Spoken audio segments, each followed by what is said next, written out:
What would happen if all the NBA players from a franchise die from a plane crash? This question is a sensitive topic, but the NBA does indeed have a plan in the event this catastrophe occurs. In fact, not only does the NBA have a plan in place, but also the NFL, MLB, NHL, and MLS as well.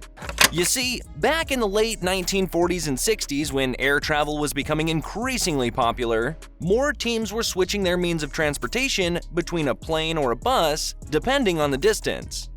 This means the probability of plane crashes also increased. Some of the unforgettable disasters witnessed by the sports world include the Marshall University football team plane crash. The 1970 crash killed 38 members of the football team, along with a number of the team's coaches, a tragedy termed to be the worst sports-related air tragedy in U.S. history. In 1977, the basketball world also mourned the entire University of Evansville basketball team, who lost their lives in a plane crash also. Other notable examples around the world include the 1958 Manchester United football team plane crash and the 2011 tragedy involving Lokomotiv Yaroslavl ice hockey team. While the NBA as a league has not suffered any fatal accidents, it is probably this close call in 1960 that was the awakening call for the NBA. The Minneapolis Lakers, now known as the Los Angeles Lakers, were coming back from an away game in St. Louis. Surprisingly, their plane, carrying players like Jerry West and Elgin Baylor, lost all electrical power, and so no radio contact too. They went missing for hours as they flew through a storm. Luckily, the skilled and capable pilots aboard managed to land the plane in a cornfield in Iowa with no fatalities, much to the relief of the NBA world. However, behind that relief was a burning and obvious question. What would have happened if the near miss turned out to be a tragedy? How would a team rebuild? Can they even rebuild? Or is that the end? Well, it was probably then the NBA realized that they needed a plan in place to help any team in case such a tragedy occurred. In comes the contingency plan that the NBA does not like to talk about or acknowledge, as you will not find any mention of it in the NBA rulebook, at least in the one available to the public. This contingency plan is called the disaster draft. The disaster draft is activated when 5 or more players on a team either die or become disabled due to a plane or bus crash. This means the affected team could select one player from each other NBA teams through a draft. However, the other NBA teams are allowed to exclude 5 players from the draft, which in this case will probably be their best 5 players or their 5 most valuable players, meaning their quality 6th man or a fairly good player would be available for selection.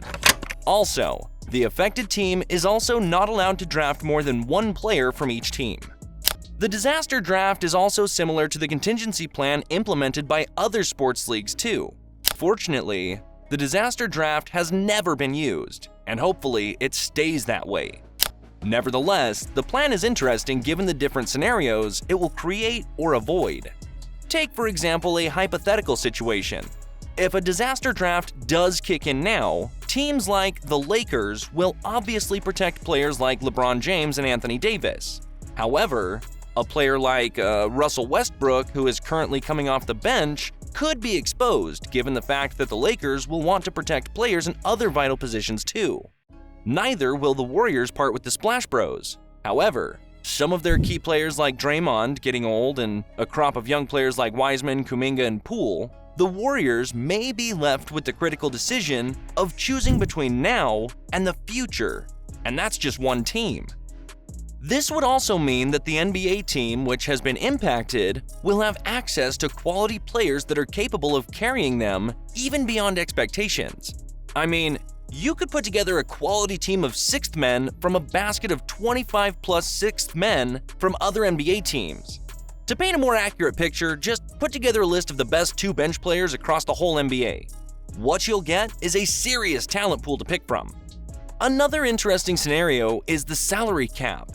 I mean, the impacted team may be constrained as it cannot exceed its salary cap. Now imagine if there were survivors who are high salary earners, meaning there is little room for big moves, as their salary will be counted as part of the salary cap.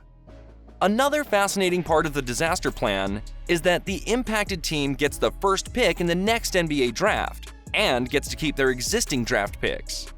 God forbid if a disaster were to occur now, one would assume the affected team will probably get to keep Victor Wembanyama without hassle. You see, it had to predetermine how the disaster draft would play out and what the reaction of fans would be. Hopefully, we never get to see the disaster draft in action anytime soon or forever. However, one question I can't seem to get out of my mind is that, given the current crop of NBA players, if a team were to field a team from the disaster draft, would they make the playoffs? And if they do, can they go all the way through? Let me know what you think in the comments down below.